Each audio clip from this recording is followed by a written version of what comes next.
real quick. And if you go into my series that I've just recorded of the Dre dossier, Dre, fantastic work, love it. I wish I could, but you know, I love the work. Don't love the truth in it. You'll see what I'm on about here.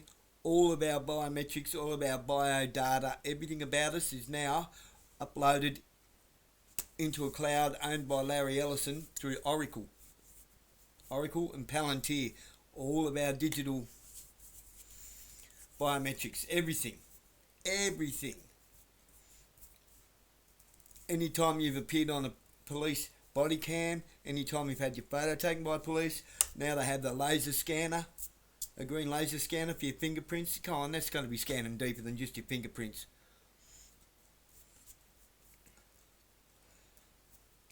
Infragreen kind of sees through shit a bit. So it's probably scanning bone breaks, fractures, stuff like that. So, last time I had my prints taken, they will have the fractures of where I broke that hand a few times. It looks a bit different.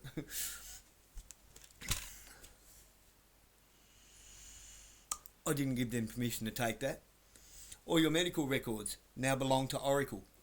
Was you asked about that? Did your doctor ask you if they could do that? No.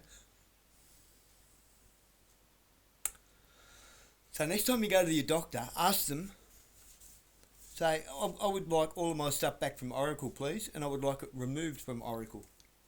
They probably don't even realise themselves what's going on. So I'm going to be letting my doctor know. And it's yet another thing I'm just going to be bringing up with Lee Hansen.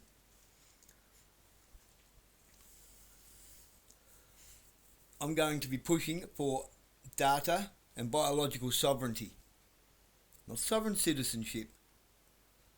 Because that's an oxymoron, and because they've got everyone arguing over sovereign citizenship, nobody's actually looking into the true meaning of sovereignty and what is sovereign.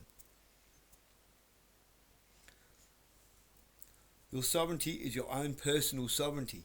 The sovereignty of your soul, the sovereignty of your biometric data, the sovereignty of your personal self, which is a God-given right.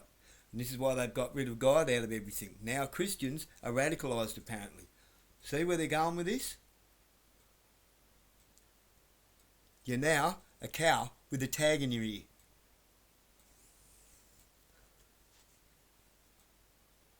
It's time you stop fucking around with the government. It's time to stop playing games. It's time to stop yelling and carrying on like a bunch of clowns. It's time to stop following fuckwits like Scott Challen, who's just a paid provocateur. Wake up to yourselves. Bosey's in with these clowns. Bosey the clown. Hey Rick, you fucking scumbag. I'll see through you, mate. I used to follow Rick. He's a fucking piece of shit.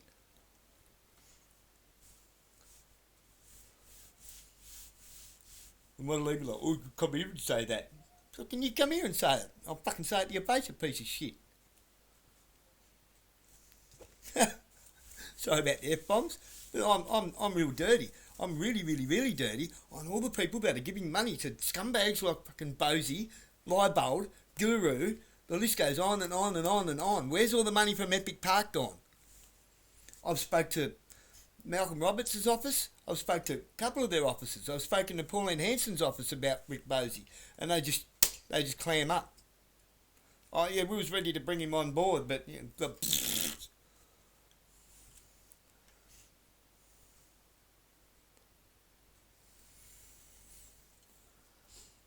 it's time to really start jacking up, people. Really start jacking up. Starve these clowns into fucking irrelevance. Literally. Civil disobedience at every intersection.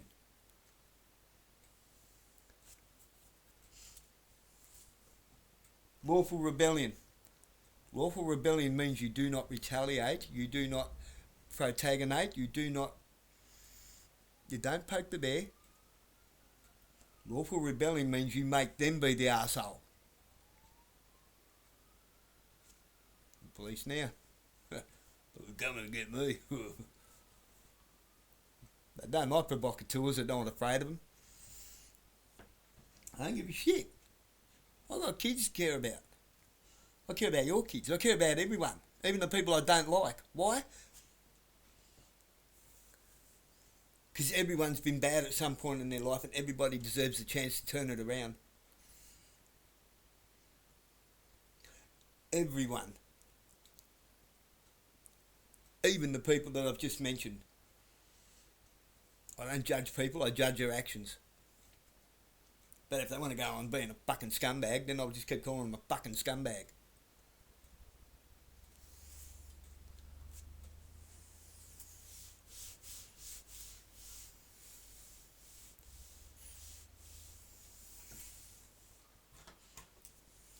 On that,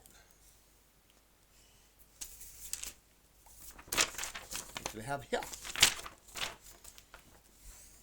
My questions for the next council meeting. Misdirected frustrations. As someone who has taken up my World War II Navy veteran grandfather's legacy to speak truth to power and always seek the truth, no matter the consequences. Navy veteran. I see nothing but absolute parallels of political capitulation and legislature to what led to the brown shirts of 1939 Poland. Promissory affirmations to the state instead of honourable oaths of office to the people who pay the taxes. It has been admitted to me in person by Councillor Simpson that Burnie is being transformed into a 15-minute digital smart city.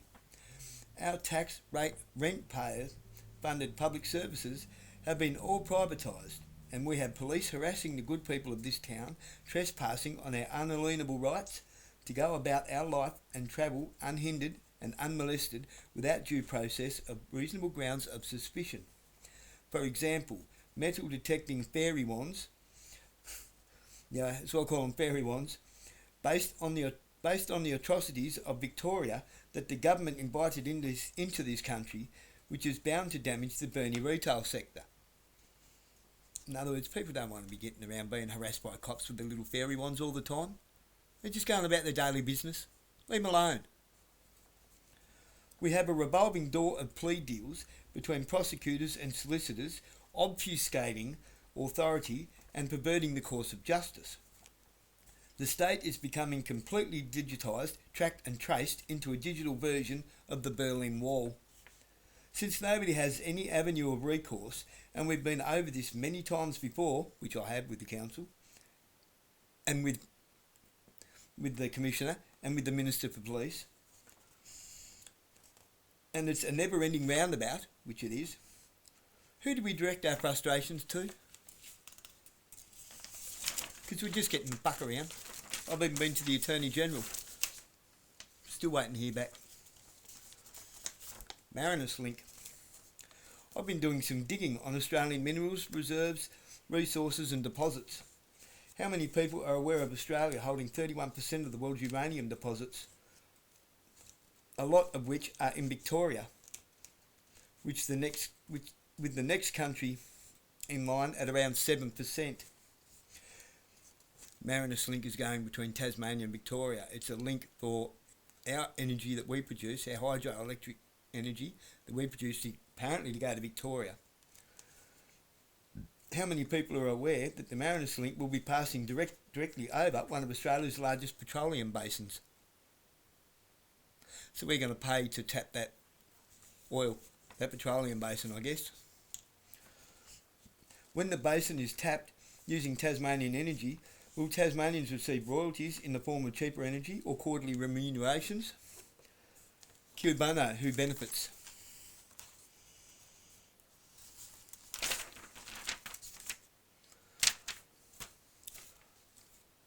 Privatised rate, rent, taxpayer funded public services. I don't know if the council is aware of the consequences of privatisation of Commonwealth infrastructure to the average punter. I guess a prime example would be the privatisation of the Commonwealth energy sector, creating second and third party contractor costs invoiced to the consumer on top of our consumption costings to the household income. What concerns us houseowners is not only the inevitable increase to rental costs passed on to us to cover the Commonwealth-owned privately administered housing choices future property rates and taxes increase, but also the overwhelming of our ability to dispose of rubbish, causing smells that attract vermin and pestilence, compounded by the fact people have already started burning landfill waste in their backyards, which is trespass on neighbours' rights to live in peace without intrusion. And I would definitely classify rewashing of clothes affected by burning rubbish smoke and intrusion and infringement of legislature. Given that many of us households have no means of sustainably dealing with these issues financially and or logistically, it has become a reality to us that we had something that worked and now it has been broken. Any chance we can unfix it? That's regarding the privatisation of our rubbish collection, that they only collect once every 2 weeks now. It's creating a vermin and pestilence problem and a bad smell. Who benefits? With the recent announcement of $17.3 million of taxpayer-funded Commonwealth money being granted to the Burnie CBD sustainability agenda, A, how much of this will benefit the people and how much of it will be spent on privately owned enterprise? B, is any of this money for digital identification infrastructure to phase out private commerce and trading? In other words, is any of it being spent to create our cashless society, which I already know the answer to? Yeah, I ask the hard questions. Doesn't matter where a bin is. Doesn't matter if you can walk a dog on a lead or not. Of course you should walk your dog on a lead.